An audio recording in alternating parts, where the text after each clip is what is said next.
I built a sign holder, or sign easel, using corrugated plastic.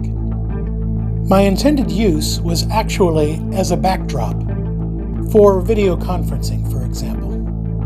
This was a simple project, and that simplicity is what I like most about it. Let's get into it.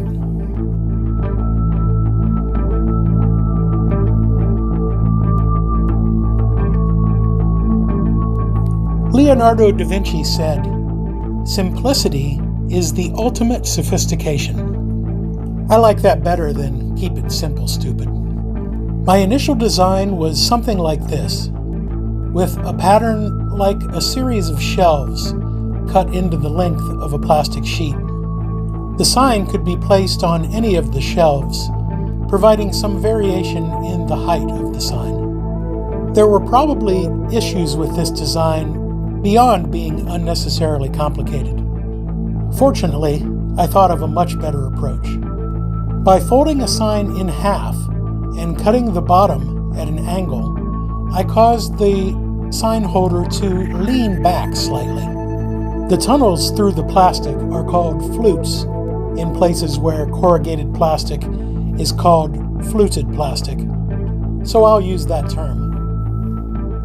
It's easier and probably clearer to call the tunnels flutes.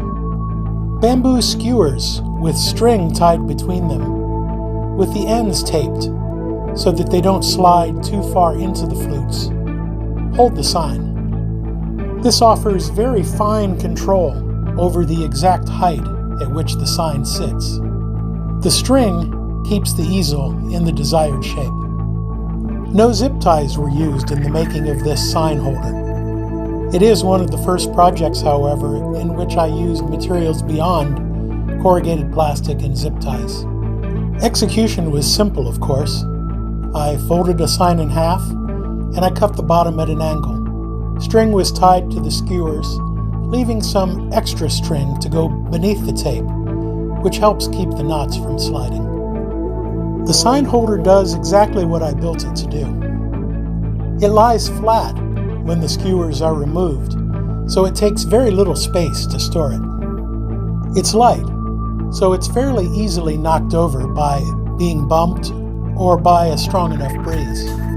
It's not so different from cardboard sign holders I've seen displayed outdoors, so I guess the local weather determines if it could be used outside. A wooden easel will be somewhat heavier and therefore more resistant to wind or being bumped. I probably wouldn't use it to do an oil painting, but I've used it for what I made it for. I mentioned that I made this as a backdrop. It doesn't really work for me to rearrange my office so that my back is to a wall, so I needed something to hide the rest of the room. Something I can put behind me and take down easily. White isn't a great color for color keying, but a sheet of plastic could be painted green for that, of course. My intention was for the stand itself to be unseen, but for use as a sign holder, it could be made more attractive by using paint on the printed side, or both sides. A different kind of tape would help make this part look better. Maybe an aluminum or copper foil tape, for example. Different colored string is available, and wire or even chain could be used. I consider this project a success. I like the very simple solution, and of course I like that it does what I built it to do. What do you think? Is there anything you'd do differently? Let me know in the comments. I hope it's been a good trip. Please like, comment, and subscribe, and click the bell so that you're notified of my next video.